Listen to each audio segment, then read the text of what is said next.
Imagine a kingdom vanished overnight, leaving only whispers of its former glory. What if I told you that across Europe, once mighty thrones simply disappeared? Welcome to my channel Words of Time, and join us as we unearth the forgotten tales and enigmatic reasons behind the fall of Europe's most mystifying extinct monarchies. The echoes of empire still hum through the veins of Europe, a continent that once pulsed with the ambitions of kings, queens, and dynasties whose legacies built and broke nations. Though centuries have passed since the crowns of Europe commanded entire empires, the traces of those royal lineages remain scattered across the map, etched into architecture, law, and the public imagination. The shifting monarchical landscape of Europe tells a story of both endurance and fragility. It is a story of bloodlines intertwined with politics, of power passing from one gilded hall to another, and of an ever-changing definition of what it means to rule. The modern world may seem far removed from the coronations, crusades, and court intrigues that once defined European life, but the monarchies that still stand today are living reminders that history does not always fade. Sometimes, it simply adapts. Europe's monarchies have long served as mirrors of their nation's identities. The British crown, arguably the most globally recognized, has survived waves of reform, revolution, and scandal.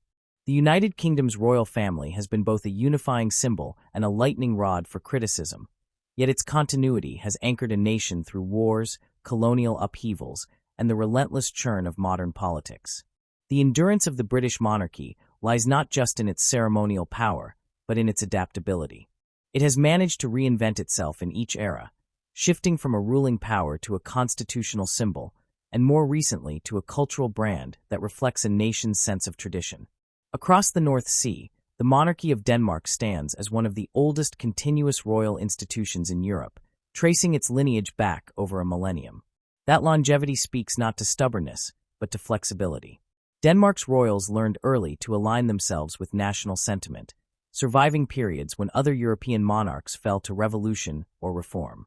They managed to present themselves not as relics of feudal power, but as embodiments of national unity. Similarly, in Norway, the monarchy has endured as a deeply respected institution, strengthened by the memory of national struggle and independence. The royal family's connection to the people, and their careful avoidance of political entanglement, has kept their role relevant in a democratic society that otherwise prizes equality. In Spain, the crown has risen and fallen more than once, its survival a reflection of a nation that has struggled repeatedly with its own identity. The restoration of the Spanish monarchy after dictatorship was not merely symbolic. It served as a bridge between the wounds of the past and the aspirations of the future.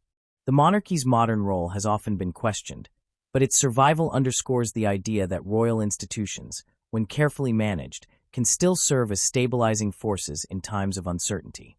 In the Netherlands, the royal family occupies a peculiar but cherished space in national life. Dutch kings and queens have traditionally embraced a down-to-earth image, often seen cycling through the streets or mingling with the public. Their unpretentious demeanor has turned monarchy into something that feels less hierarchical and more communal, blending centuries of tradition with the spirit of a modern, open society. Belgium, too, with its complex linguistic and political divisions, relies on its monarchy as a symbol of national unity. The king's role, largely ceremonial, holds significance precisely because it stands above the fray of politics. It represents continuity in a country where identity is often fractured along cultural and linguistic lines. Beyond Western Europe, the small monarchies of Scandinavia and the microstates of the continent each tell their own story of endurance. Sweden's royal family, for instance, has navigated a long transition from absolute authority to constitutional modesty, turning itself into a quiet but enduring institution. The monarchy of Sweden no longer governs, yet it still commands a certain affection from the public, largely because it has embraced transparency and a sense of national service. In contrast, the tiny principalities of Liechtenstein and Monaco maintain their monarchies in a more personal way.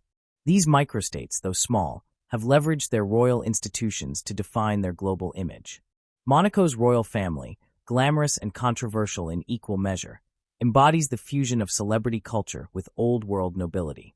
Liechtenstein's ruling prince, on the other hand, plays a more direct role in governance, making his principality one of the few places in Europe where monarchy still carries a degree of real political influence. Each surviving crown tells a story not only of the endurance of tradition, but also of adaptation to shifting public expectations. In every case, these monarchies have had to justify their existence in a world that no longer accepts inherited privilege without question. Their continued survival suggests that the bond between monarchy and identity runs deeper than many critics might assume. Yet for every crown that remains polished and visible, there are countless others that have long since vanished, their jewels melted down or locked away, their thrones empty and forgotten. The disappearance of so many European monarchies reveals a darker truth about the continent's history. That royal power was never guaranteed, and its legitimacy always depended on the shifting will of the people, the pressure of war, and the rise of new political ideas. The fall of France's Bourbon monarchy remains the most iconic example. When the French Revolution erupted, it did more than topple a royal family. It redefined the very concept of authority. The idea that sovereignty belonged not to a monarch, but to the people spread across Europe like wildfire. Thrones that had seemed eternal were suddenly fragile. Monarchies fell not only to revolutions, but also to the slow erosion of faith in divine right. The French kings, once seen as God's chosen, were replaced by republics, emperors, and eventually presidents. What had once seemed a natural order was revealed to be a human invention, one that could be dismantled and rebuilt. The revolutions of the 19th century carried that same message to other corners of Europe. In Italy, the unification movement dissolved the patchwork of royal houses that had ruled the peninsula for centuries, replacing them with a single crown that would itself eventually be cast aside. The Italian monarchy's end after World War II symbolized a wider European shift, the rejection of hereditary power in favor of republican government. Greece followed a similar path, its monarchy restored and abolished more than once before disappearing for good. In Eastern Europe, the collapse of empires after World War I swept away monarchies that had once seemed unshakable. The Russian Empire, ruled by the Romanovs for over 3 centuries, fell amid revolution and war, its royal family executed in a basement far from the glittering palaces of St. Petersburg. The Habsburgs of Austria-Hungary, whose empire had once stretched across much of the continent, lost their throne as their multi-ethnic realm fractured into new nations. The German Empire too crumbled under the weight of defeat, its Kaiser forced into exile. In each case, the monarchy's fall was not merely the end of a dynasty, it was the end of a worldview.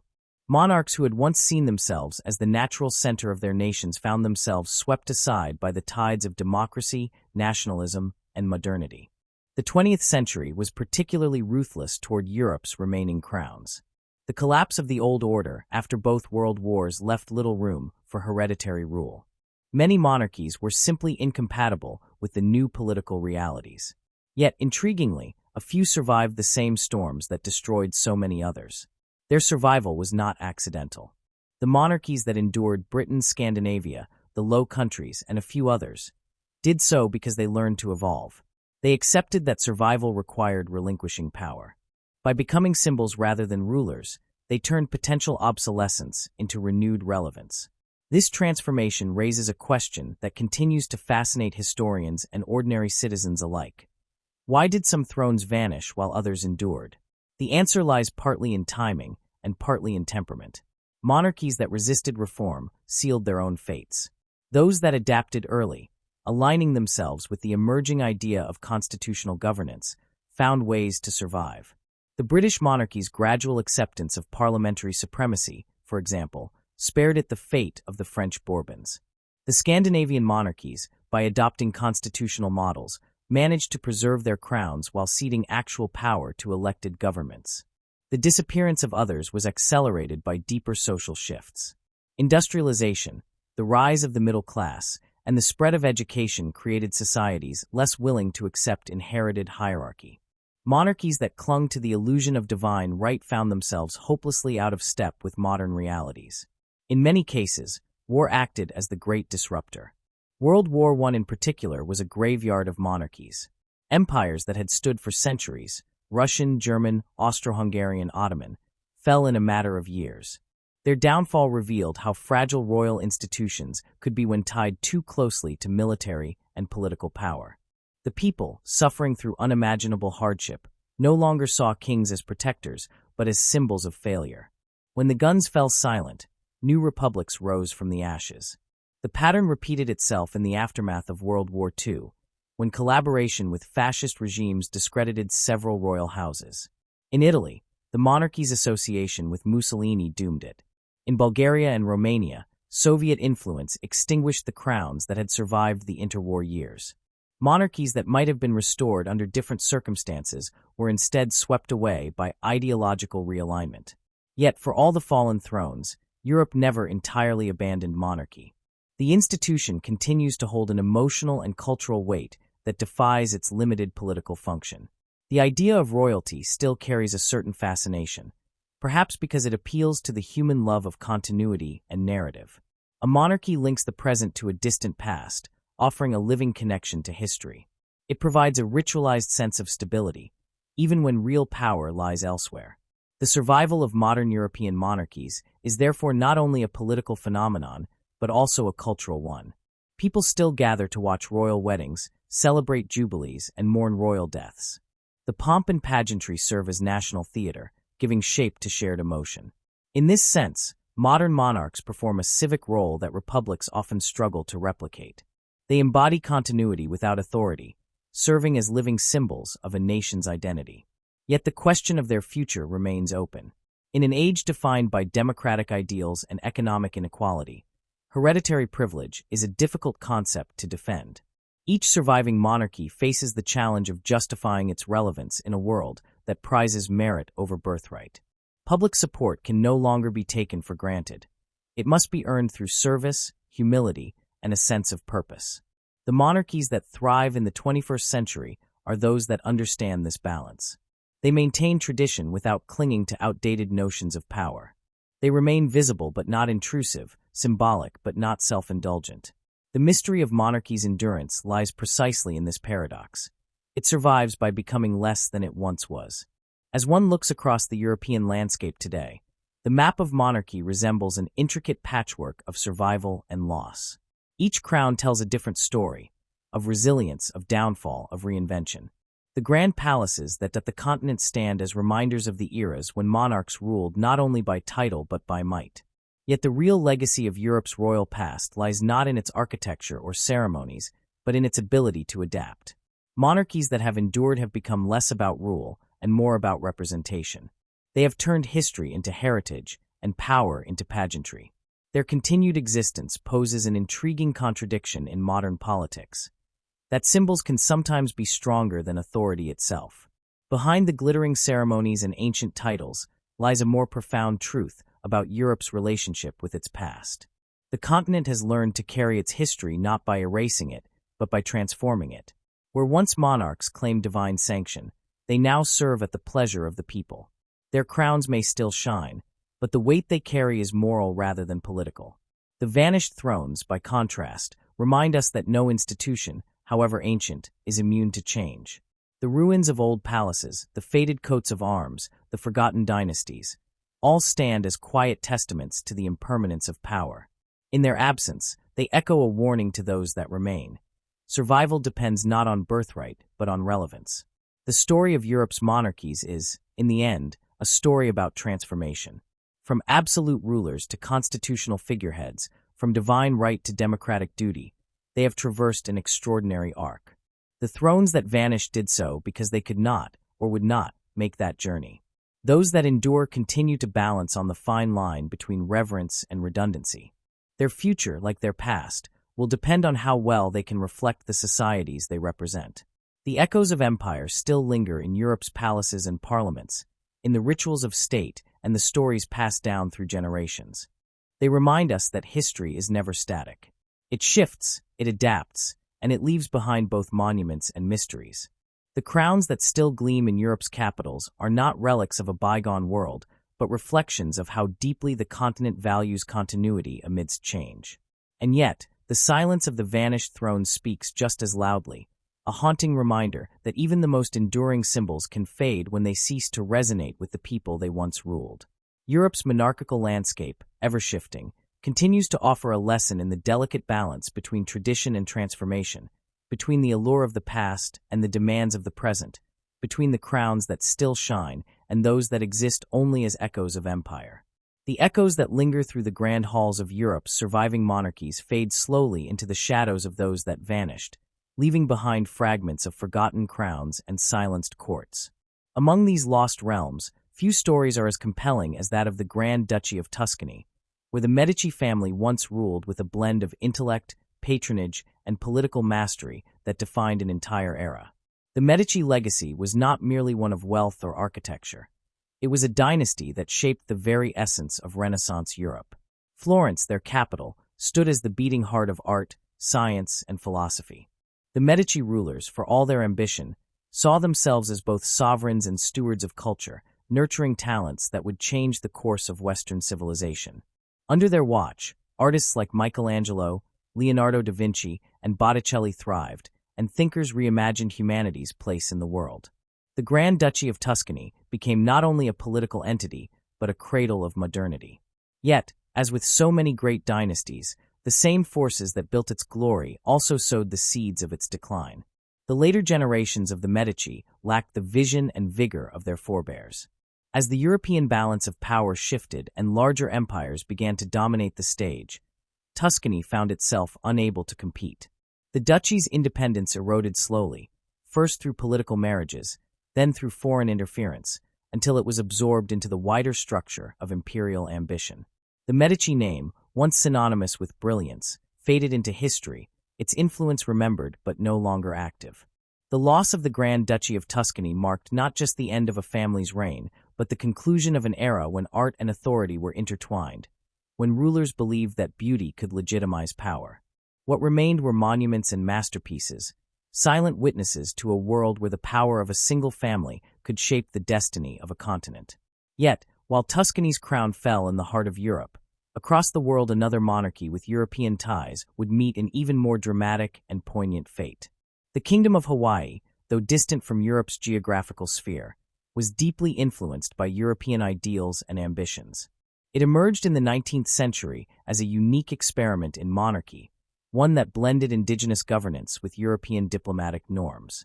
Hawaiian kings and queens adopted the trappings of Western royalty, building palaces in European style, embracing constitutional forms, and establishing treaties with major powers. The royal house sought recognition and respect in a world dominated by colonial empires, hoping that by adopting European customs they could preserve Hawaiian sovereignty. For a time, this strategy succeeded. The islands became a respected, independent kingdom whose rulers were welcomed in royal courts from London to Paris. Queen Liliuokalani, the last reigning monarch, embodied both dignity and resilience as she struggled to defend her nation's independence against growing foreign pressure. But Hawaii's strategic location and natural resources made it a target for imperial ambition, particularly from the United States. The very openness and diplomacy that had once protected the kingdom became its undoing. Foreign business interests, aided by political maneuvering and military presence, orchestrated a coup that stripped the queen of her throne and annexed the islands. The overthrow of the Hawaiian monarchy was not just a local tragedy, but a global symbol of how smaller nations could be crushed beneath the weight of expansionist power. The royal family's fall marked the end of an era when Hawaii stood proudly as a sovereign nation among the crowned heads of the world.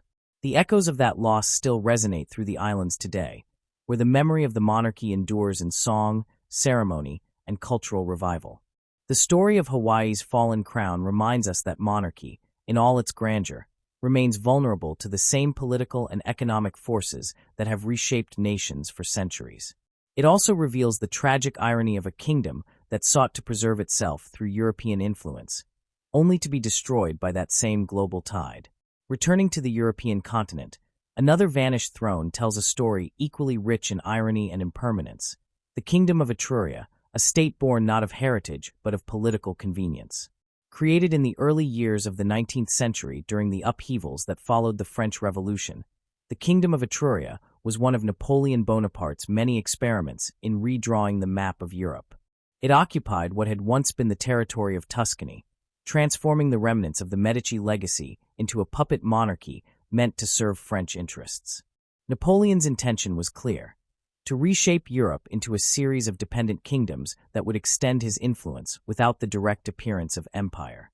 The crown of Etruria was given to members of the Bourbon family of Parma, a gesture designed to secure loyalty while maintaining the illusion of legitimacy.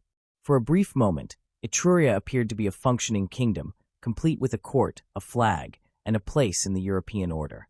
Yet it lacked the one ingredient that gives monarchy its strength, a sense of continuity rooted in shared history.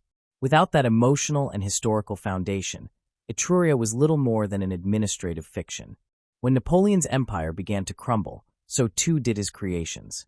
The kingdom of Etruria vanished almost as quickly as it had appeared, its royal family displaced, and its name reduced to a historical footnote.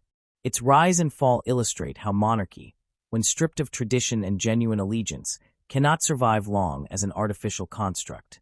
Power imposed from above, no matter how ceremoniously wrapped, rarely takes root in the hearts of those it governs. The disappearance of Etruria also symbolized the wider transformation that Europe was undergoing at the time. The continent's map was being rewritten by war, ideology, and ambition. Thrones were created and destroyed with dizzying speed, often at the whim of emperors or generals. Yet through these constant shifts, the idea of monarchy persisted, reshaped by each generation's hopes and fears. The vanished thrones of Tuscany and Etruria remind us that even the most brilliant dynasties and the most carefully engineered kingdoms can vanish when the foundations of loyalty and legitimacy erode. The story of Hawaii adds a different layer to that truth, showing how monarchy could cross oceans and cultures, only to fall victim to the same human struggles for power and possession.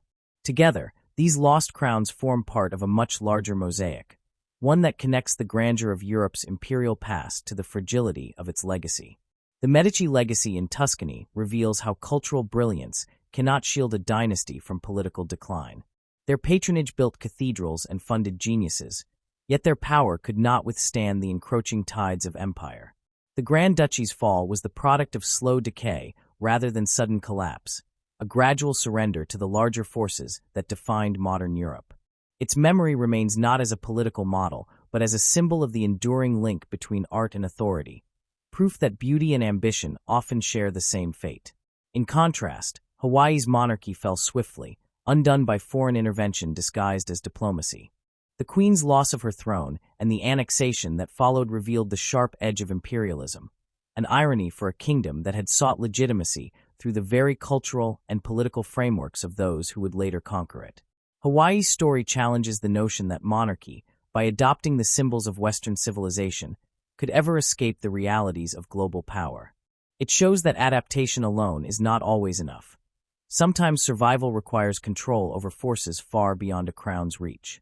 Etruria's tale sits somewhere between these two extremes, a monarchy neither organic nor imperial in the traditional sense, created out of convenience and discarded when it no longer served its purpose. Its brief existence serves as a reminder of how easily thrones can be manufactured and destroyed in the name of political strategy. Unlike Tuscany, which grew from centuries of lineage, or Hawaii, which blended native tradition with European influence, Etruria was an invention, a construct born from the restless imagination of an emperor who believed he could design history as he pleased. Its disappearance confirmed that legitimacy cannot be granted by decree. It must be earned through shared identity and time. If one steps back to consider these stories together, a pattern emerges that ties the fates of old Europe to the wider world.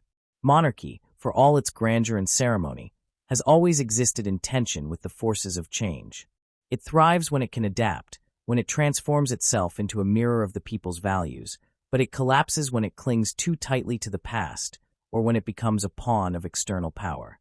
The Grand Duchy of Tuscany, the Kingdom of Etruria, and the Kingdom of Hawaii each fell for different reasons, yet all illustrate the same truth, that no crown is invincible.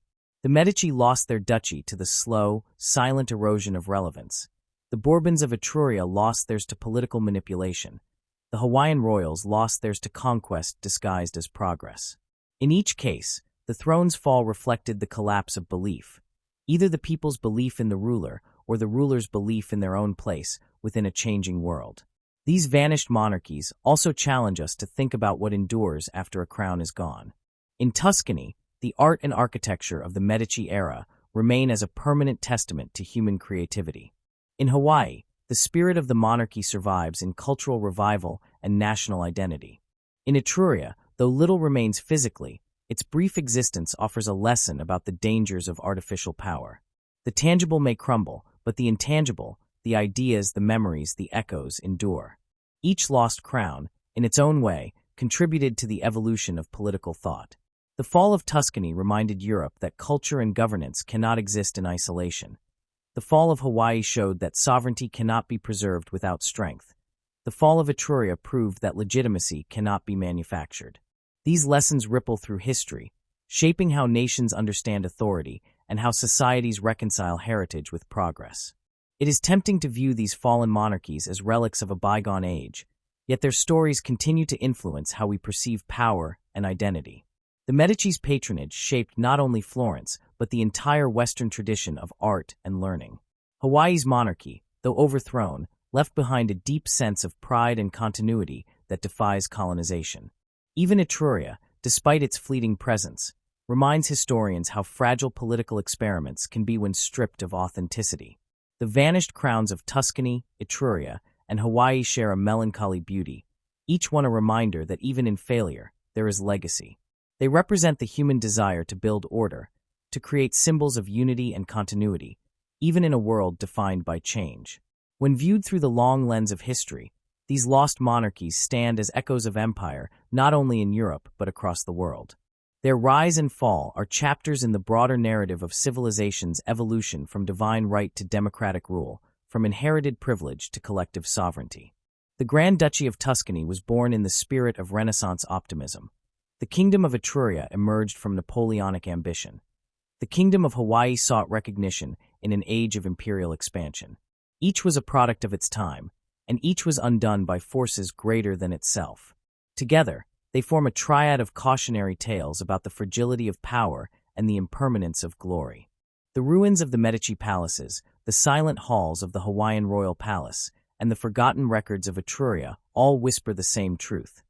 History moves forward without mercy. Monarchies rise to embody the ideals of their age, but they fall when those ideals shift. Yet in their absence, they leave behind more than relics. They leave stories, lessons, and a sense of connection that links past to present. The echo of a lost crown is never entirely silenced. It reverberates through the centuries, reminding each generation that even power clothed in gold cannot resist the pull of time. As the surviving monarchies of Europe look upon their vanished counterparts, they may find in these stories both warning and inspiration. The crowns that endure do so not because they are invulnerable, but because they have learned to listen to those echoes. To hear in the silence of lost thrones the reminder that tradition survives only when it serves the living. Thus, the tale of lost crowns and kingdoms continues the great narrative of the echoes of empire. It is a meditation on rise and fall, on the fragility of power and the endurance of culture. The Grand Duchy of Tuscany, the Kingdom of Etruria, and the Kingdom of Hawaii may no longer exist on any map, but their influence remains woven into the story of humanity's search for order, beauty, and meaning. Their palaces may have turned to museums, their crowns to symbols, yet their memory endures as part of the same song that hums beneath every surviving monarchy, the song of ambition, transformation, and loss. In the end, these vanished thrones do not stand apart from the living monarchies of today. They are part of the same continuum, the same echo that resounds across time, reminding us that every empire, no matter how grand, eventually yields to the quiet power of change. The echo of vanished thrones does not fade merely in palaces or history books. It lingers most powerfully in the lives of those who wore the crowns and bore the burden of their fall. For all the grandeur and ceremony that monarchy has offered, its collapse has often exacted a deeply human cost. Behind every abdication, every overthrow, and every empire's ruin lies the story of individuals who found themselves trapped between the ideals of duty and the unforgiving tides of change. The fall of the Grand Duchy of Tuscany, the fleeting existence of the Kingdom of Etruria, and the overthrow of the Hawaiian monarchy already reveal how fragile power can be. Yet to truly understand the cost of extinction, one must look beyond institutions and toward the lives of those who lived and died, believing in the endurance of a system already fading. Few stories illustrate this more starkly than that of Maximilian, the doomed emperor of Mexico, whose idealism collided with the harsh realities of politics and war. Born into the illustrious Habsburg dynasty, Maximilian grew up in the refined courts of Europe, surrounded by privilege, culture, and ceremony. He was a man of intellect and vision, more a dreamer than a warrior, with a romantic belief in the moral duty of monarchy. His life might have continued peacefully within the glittering world of Austrian nobility, but ambition and persuasion led him far from home. When French Emperor Napoleon invited him to take the throne of a new Mexican empire, Maximilian accepted, convinced that he could bring order, progress, and enlightenment to a land torn by years of conflict. His acceptance was not merely political. It was rooted in a deep and sincere faith in the power of monarchy to uplift nations. However, the crown offered to Maximilian was a poisoned gift. The so-called Mexican Empire was not the product of popular will but of foreign intervention. Napoleon's France sought to expand its influence in Latin America under the guise of restoring stability, and Maximilian became the instrument of that ambition. When he arrived in Mexico, he found not a united people welcoming a savior, but a divided nation weary of war and skeptical of European intrusion. The empire he was meant to rule existed largely on paper, sustained only by French bayonets and the fragile loyalty of conservative elites. Still, Maximilian tried to rule as a benevolent monarch. He implemented reforms, sought to protect indigenous rights, and attempted to balance liberal ideals with royal authority. Yet these gestures, noble though they were, pleased no one. Conservatives saw him as too progressive, while liberals viewed him as a foreign usurper. When France withdrew its troops under pressure from the United States, Maximilian's empire crumbled. Alone, surrounded, and betrayed, he refused to flee. His decision to stay was not one of arrogance, but of misplaced honor. He believed it was his duty to share the fate of the nation he had been called to serve. In the end, that sense of duty led him to a firing squad in the city of Querétaro. On a quiet morning, the idealistic emperor met his death with dignity, forgiving his executioners and declaring his love for Mexico. His death marked not only the end of a tragic imperial experiment, but also the human toll of Europe's last attempt to export monarchy across the ocean. Maximilian's fall revealed how cruelly history punishes those who fail to see the difference between vision and reality. His story stands as one of the most poignant examples of the human cost of imperial ambition, the life of a man who believed in an empire that never truly existed.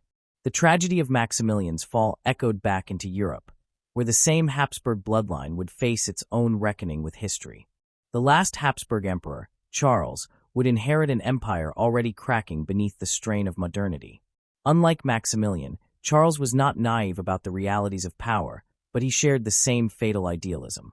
When he ascended the throne of Austria-Hungary during the chaos of the Great War, he inherited not a stable realm, but a patchwork of nations bound together by centuries of dynastic rule and now unraveling under the pressures of nationalism. The war had transformed Europe into a graveyard of monarchies, and Charles found himself presiding over one of the last great empires of the Old World. Deeply religious and guided by a genuine sense of duty, he sought to bring peace to his people. He opened secret negotiations with the Allied powers, hoping to end the war that was destroying his empire from within. Yet his efforts were met with suspicion and betrayal. Within his own government, he faced hostility from those who preferred to fight on, believing that surrender would mean the end of Austria's influence. Among his subjects, the sense of unity that had once held the empire together had already disintegrated. Hungarians sought independence, Czechs and Slovaks demanded self-determination, and the empire's vast collection of ethnic groups no longer saw the Habsburg crown as a source of stability. As the war drew to a close, Charles watched helplessly as his world collapsed. The centuries-old Habsburg dominion dissolved almost overnight, replaced by new republics carved from its ruins. Refusing to abdicate, he declared himself willing to step back from government, but insisted that his right to rule remained by divine law. It was an act of faith and futility, a final gesture of loyalty to a system that no longer had a place in the modern world. Exiled first to Switzerland and later to the island of Madeira, Charles lived his final years in poverty, sustained by a few loyal followers and his belief that God would one day restore him. He never saw that restoration, and weakened by hardship, he died in exile, leaving behind a young family and a vanished empire. The man who had once ruled millions ended his life with almost nothing, remembered not for conquest or power, but for his refusal to abandon his ideals even when history had rendered them obsolete. Charles's story mirrors Maximilian's in its mixture of nobility and futility. Both men were driven by faith, one in the promise of empire abroad, the other in the sanctity of empire at home, and both paid for that faith with their lives. Their deaths, separated by decades and continents, were part of the same great ending, the twilight of hereditary monarchy as a global force. Yet even as the Habsburgs faded into exile, the theme of loss and displacement continued across the continent. The story of King Constantine of Greece would show that the pain of dethronement was not confined to the distant past. Born into a constitutional monarchy shaped by modern ideals, Constantine's life was meant to symbolize continuity between ancient heritage and contemporary nationhood. His early reign, however, unfolded amid turbulence. Greece was caught in the shifting winds of politics, ideology, and international pressure. Constantine, though personally charming and well-educated, found himself trapped in a series of crises that tested the very foundation of his rule. The country's deep divisions, between monarchy and republicanism, between military influence and civilian authority, grew ever more volatile. When a military coup seized power, the king attempted to resist but misjudged the loyalty of his armed forces. His counter-coup failed, and he was forced into exile, leaving his homeland under a dictatorship. The image of a king fleeing his own capital symbolized the fragility of monarchy in the modern world. For years, Constantine lived abroad, watching from a distance as Greece convulsed through political upheavals. The monarchy was formally abolished in a referendum, though its legitimacy remains debated. Like Charles before him, Constantine never relinquished his belief that he was the rightful sovereign. He carried himself with quiet dignity, avoiding political entanglement while maintaining a connection with his people through charity and cultural engagement. When democracy finally returned to Greece, he was permitted to visit his homeland, but not to reign. His return was marked not by triumph, but by reflection. He had become a symbol of a bygone age, a reminder of a monarchy that had once sought to embody unity, but had instead become a casualty of division. Constantine's experience shows that the end of monarchy in modern times is not always marked by execution or exile in chains. Sometimes it is marked by silence, by the slow fading of relevance in a world that has outgrown its symbols. Yet the pain remains real. To lose a crown, for those born to it, is to lose an identity. It is to see one's life purpose dissolve in the face of historical inevitability. In the stories of Maximilian, Charles, and Constantine, we find three different faces of the same tragedy: the personal cost of power's extinction. Each man came from privilege, yet each ended his life marked by suffering, exile, or disillusionment. Their downfalls reflect not only the collapse of dynasties, but the inner conflict between belief and reality, between duty and circumstance. Maximilian's downfall was the result of external manipulation, Charles's of internal decay, Constantine's of democratic transformation. Each tried, in his own way, to preserve a vision of monarchy as a force for stability and honor, and each failed because history had moved beyond the world they represented. Their fates demonstrate that monarchy, for all its splendor, is ultimately a human institution, vulnerable to the same passions, mistakes, and moral tests that shape ordinary lives. When monarchies die, they do not merely leave behind political vacuums. They leave behind human wounds that can last for generations. The fall of these men also offers insight into how the modern world views power. Their failures were not simply personal, but symbolic. Maximilian's death marked the end of Europe's colonial illusions. His execution was a statement that the age of imported monarchies and imperial impositions had passed. Charles's exile symbolized the death of multinational empires, the fading of the belief that a single dynasty could govern diverse peoples under one crown. Constantine's dethronement reflected the final stage in this long evolution, the transformation of monarchy from a political necessity into a cultural relic.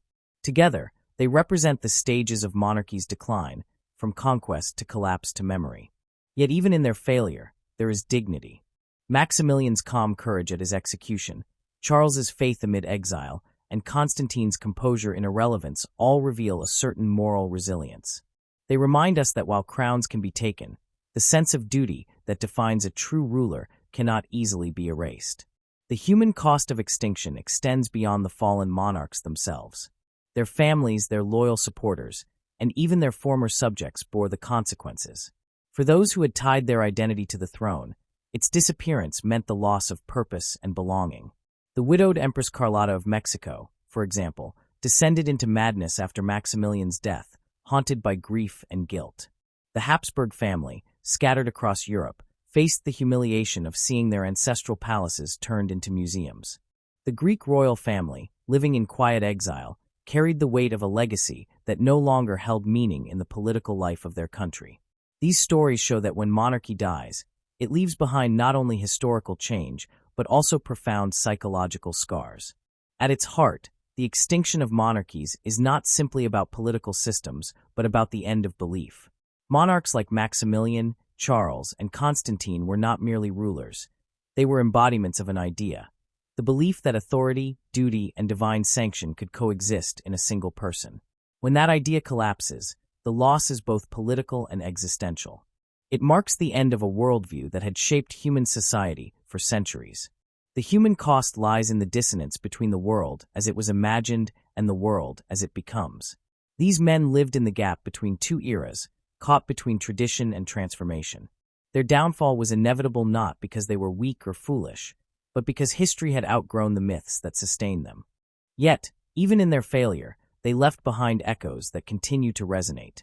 Maximilian's story has inspired countless works of art and reflection on the perils of idealism. Charles's sanctity has been recognized within his faith, canonized not as a ruler but as a man of conscience. Constantine's later years, marked by humility and reconciliation, offered a quiet lesson in grace amid defeat. Their lives remind us that the human cost of extinction is not only measured in loss, but also in legacy. The end of monarchy did not erase the virtues of courage, faith, and service that these men embodied. It merely transformed them into moral lessons for a new age. In the grand sweep of history, the fall of crowns may seem inevitable, yet the humanity within those falls gives them meaning. The extinction of dynasties like the Habsburgs, the Bourbons, and the Greek royal house is not simply a story of politics, but of people striving to uphold ideals that the world no longer valued. The human cost of extinction lies not only in the pain of loss, but in the courage to face it with dignity. As we trace the line from Tuscany's cultured decline to Hawaii's distant overthrow, from Etruria's artificial rise to Maximilian's doomed dream, from Charles's last stand to Constantine's quiet exile, we see that the story of monarchy is not only about the power to rule, but about the grace to endure its end. And in that endurance, even as empires fall and crowns fade into memory, something profoundly human survives: the echo of belief, the resilience of dignity, and the reminder that history's greatest losses are always, in the end, deeply personal.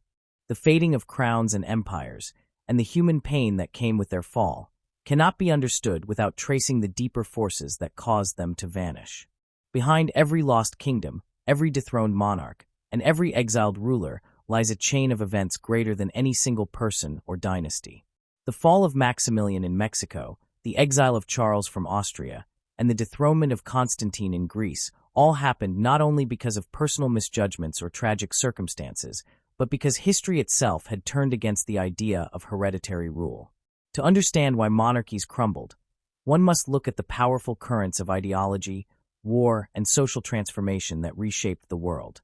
These were not isolated accidents of fate, but the outcome of profound changes in human thought and collective experience. What began as small sparks of discontent eventually grew into fires that consumed palaces and thrones. It was not just that kings and emperors failed. It was that the world had begun to demand something different from power itself. The first great tremor that shook the old order came from France in the late 18th century, when the revolution shattered the centuries-old belief that monarchy was the natural and divine form of government. For generations, kings had ruled with the conviction that their authority was sacred, their rule unquestionable, and their lineage destined to endure. The French Revolution destroyed that illusion. When the people of France rose against their king, they did more than overthrow a government. They redefined the meaning of sovereignty. The idea that power came from the will of the people, not from God or bloodline, spread across Europe like a storm. It was not only a political transformation, but a moral and philosophical one. The Enlightenment had already planted the seeds of doubt in the minds of scholars and citizens alike, questioning the legitimacy of hereditary privilege and absolute power. The Revolution gave those ideas force. The execution of Louis and the abolition of the French monarchy sent shockwaves through every royal court in Europe. The message was unmistakable. No throne was beyond the reach of revolution. Monarchs watched with horror as the people of France dismantled the very structure of society that had defined Europe for centuries. But even as armies marched to contain the spread of revolutionary ideals, the damage was done. The revolution had revealed that kings were not untouchable. They were mortal, vulnerable, and replaceable. It gave rise to the notion that nations could exist without monarchs, that a people could govern themselves through representation rather than inheritance. What began in France soon found echoes in the rest of the continent. Napoleonic conquests carried these ideas to every corner of Europe, and while Napoleon crowned himself emperor, his rule was founded not on divine right, but on personal ambition and merit. He showed that power could be seized, not simply inherited. In the decades that followed, the ripples of the revolution continued to erode the foundations of monarchies. The 19th century was an age of rising nationalism and reform, where the people's voice grew stronger, and the idea of monarchy as an unquestioned institution weakened. The revolutions of 1848, though often crushed, exposed the deep fractures within Europe's royal houses. From Vienna to Berlin, from Paris to Milan, citizens demanded constitutions, rights, and representation. The old dynasties that refused to adapt found themselves increasingly isolated, forced either to reform or to perish. Some monarchies, such as those in Britain and Scandinavia, managed to evolve by accepting constitutional limits and embracing their symbolic roles. Others, clinging to the notion of divine right, sealed their own fate. The French Revolution did not merely dethrone a king, it dethroned an entire worldview. Its influence extended far beyond Europe, inspiring movements for independence and democracy around the world. It made monarchy appear not as a natural institution, but as a historical arrangement subject to change. Even where kings remained on their thrones, they ruled in the shadow of that revolution, constantly aware that legitimacy could no longer rest on birth alone. The reverence that once surrounded royal authority had been replaced by scrutiny, and once that spell was broken, it could never be fully restored.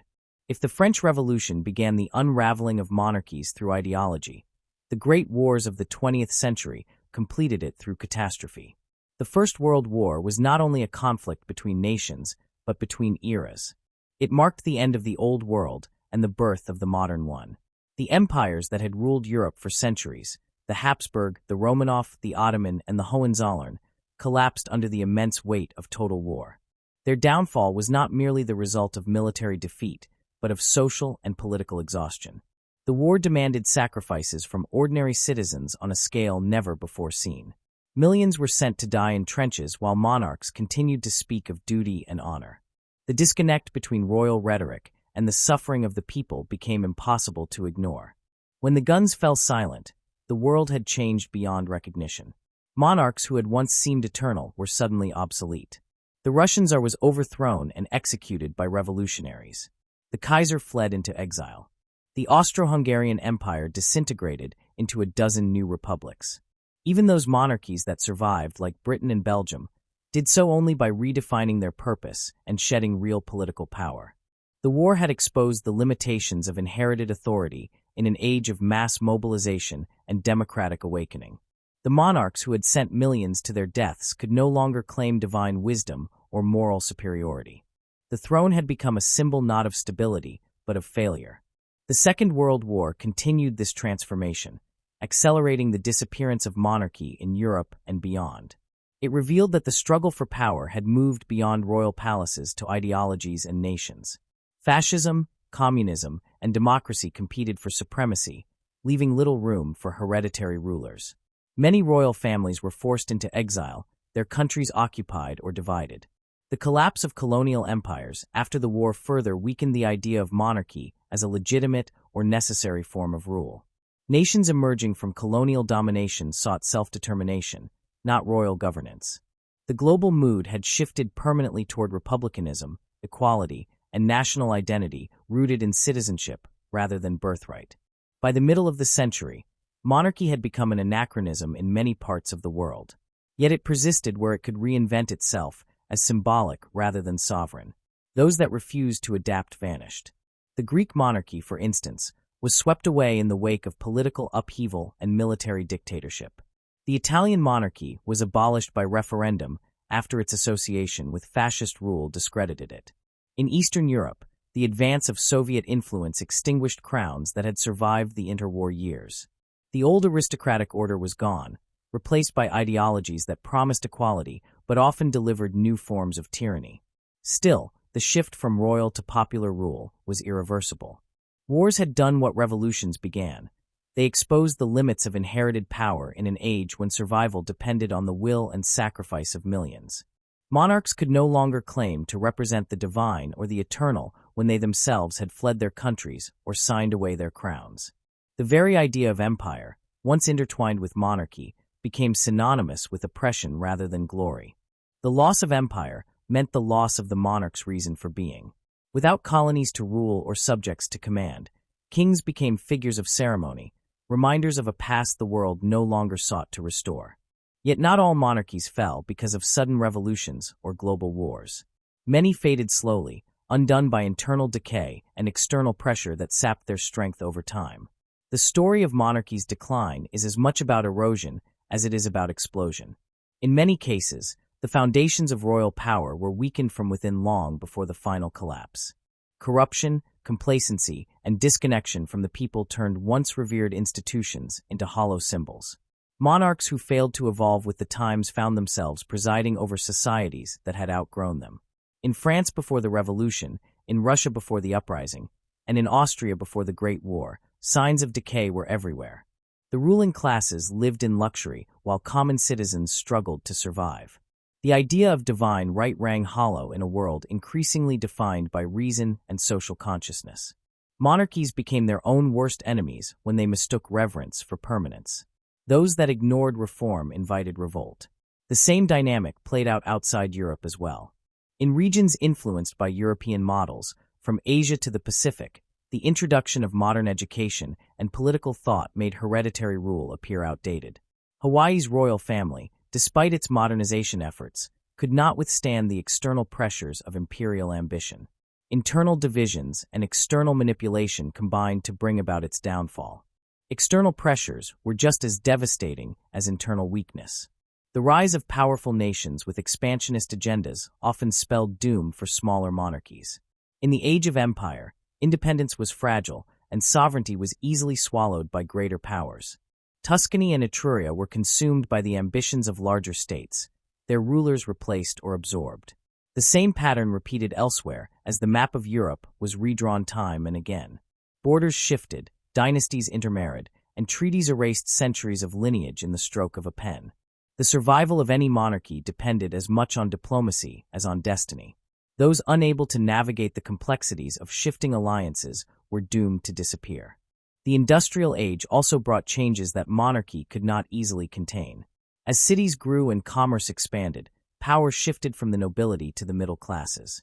New wealth, new ideas, and new forms of political organization diluted the influence of hereditary elites. The printing press, the spread of literacy, and the rise of journalism exposed royal scandals and invited public scrutiny. Monarchs who had once ruled unchallenged now faced criticism in newspapers and parliaments. Public opinion became a new kind of power, one that could make or break a dynasty. When kings failed to adapt to the new social contract, they were replaced by systems that promised participation and accountability. In many ways, the slow decay of monarchy mirrored the broader transformation of human society.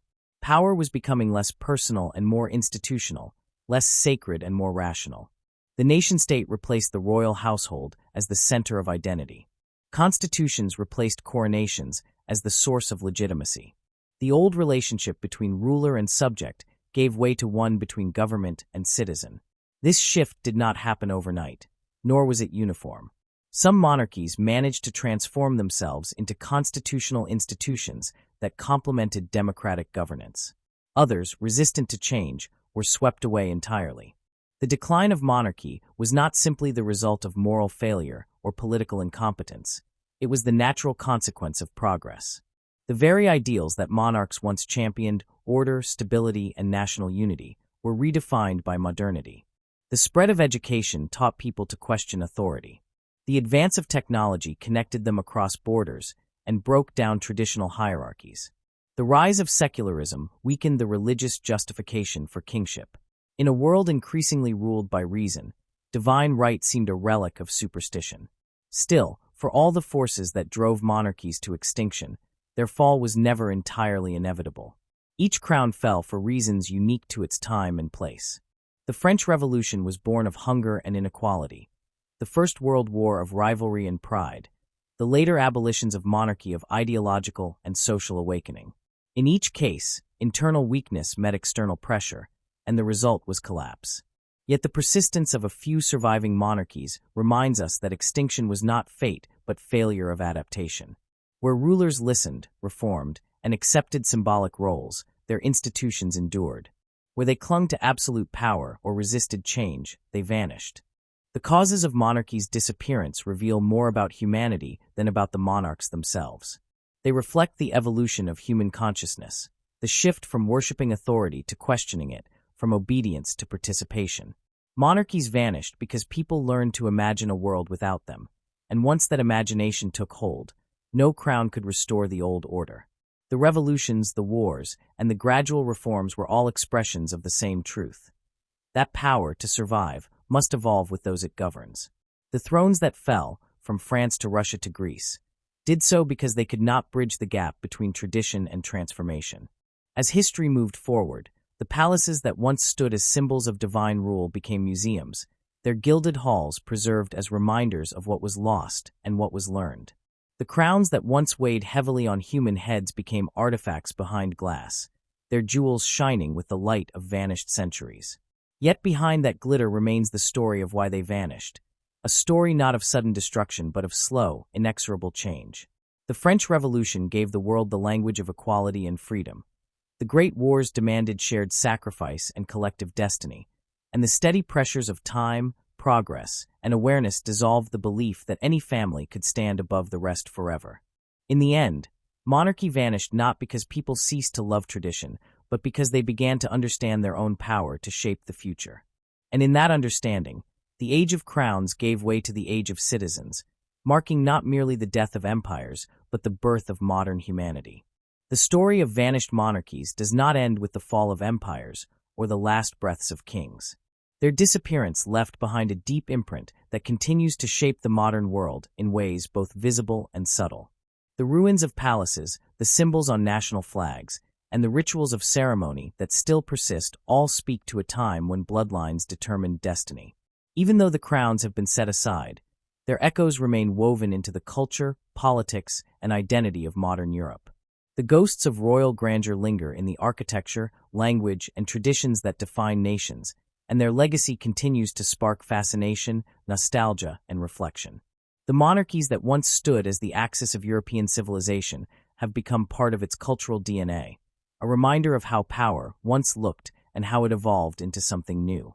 The story of how Europe carries that legacy forward reveals not only how the past survives, but how it continues to influence the present.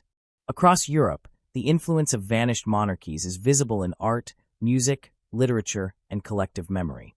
The courts that once fostered composers, painters, and poets may no longer exist, but their patronage laid the groundwork for Europe's artistic identity. The cultural splendor of Vienna, once the seat of the Habsburgs, still echoes with the music of Mozart and Strauss. Paris, once the stage of kings and emperors, continues to blend grandeur with revolution, its streets lined with monuments that recall both the monarchy and its overthrow.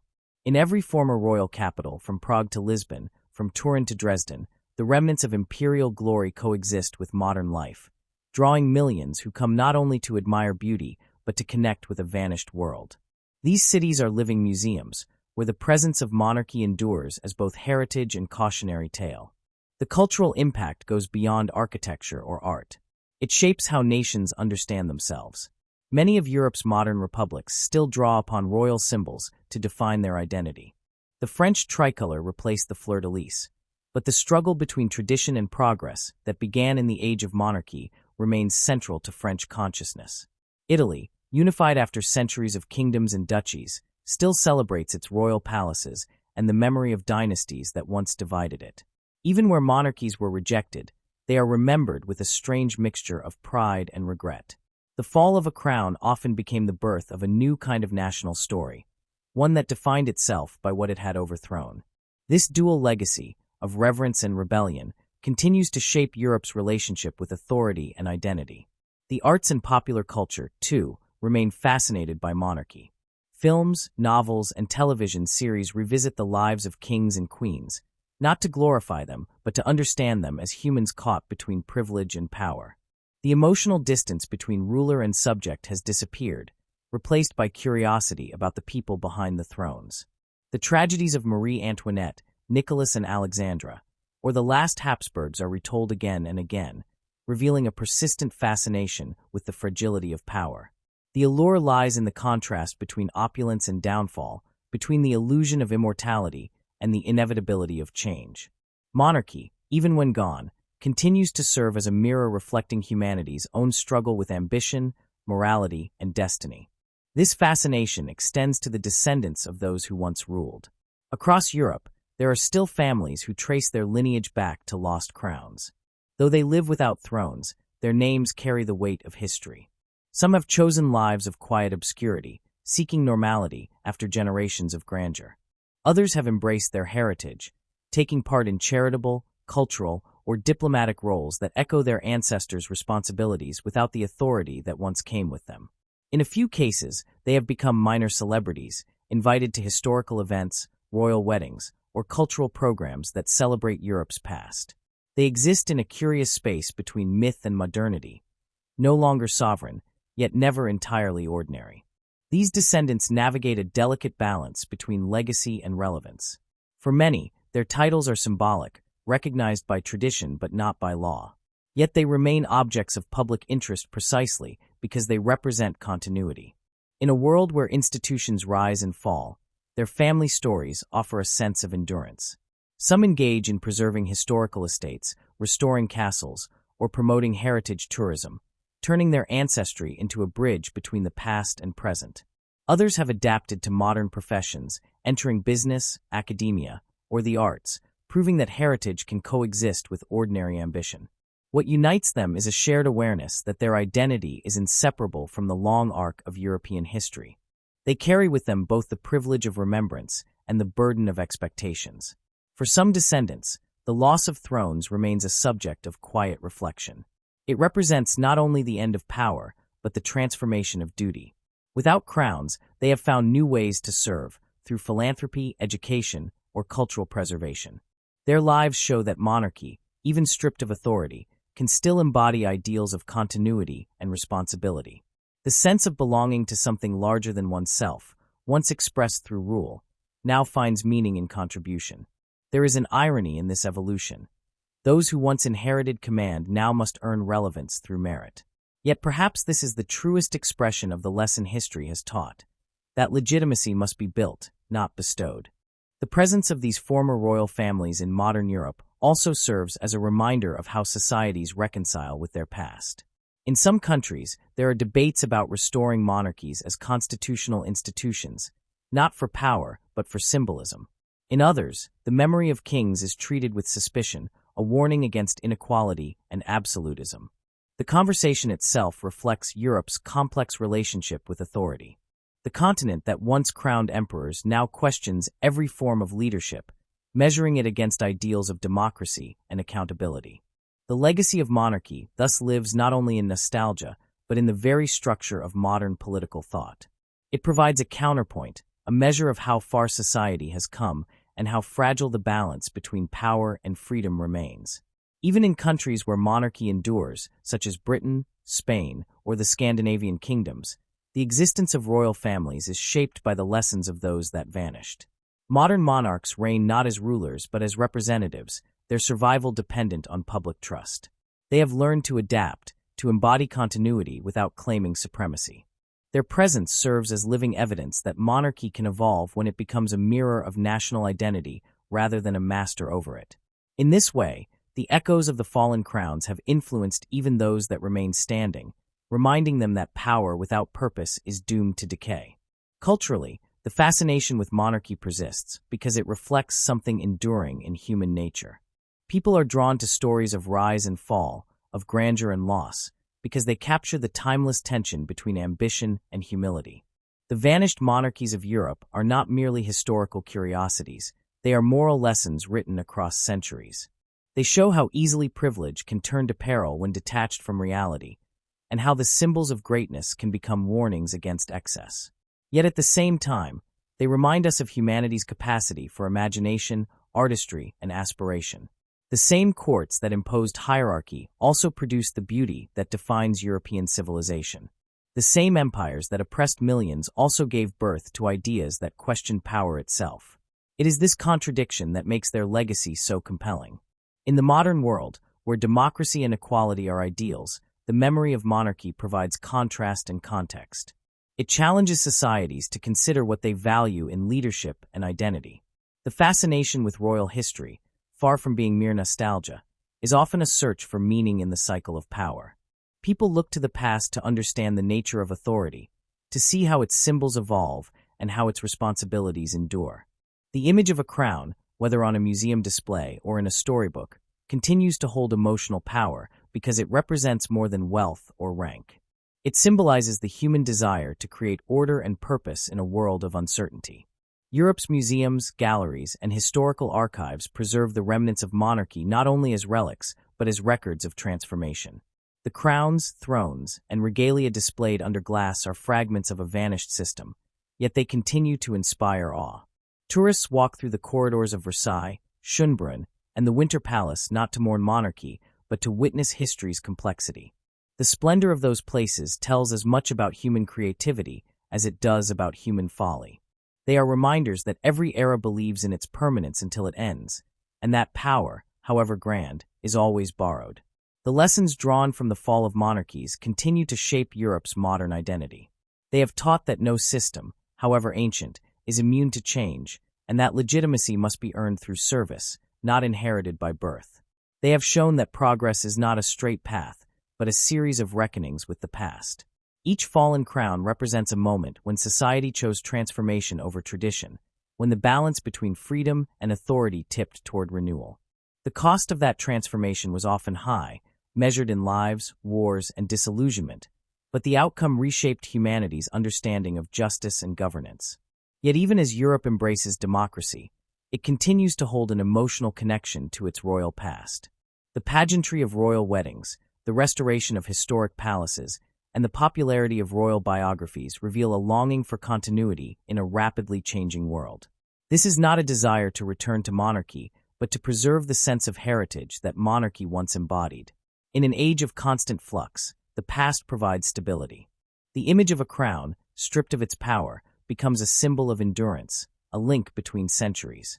The fascination with lost thrones endures because it speaks to something deeper than politics: the search for identity, belonging, and meaning in the passage of time. In this sense, the vanished monarchies are not truly gone.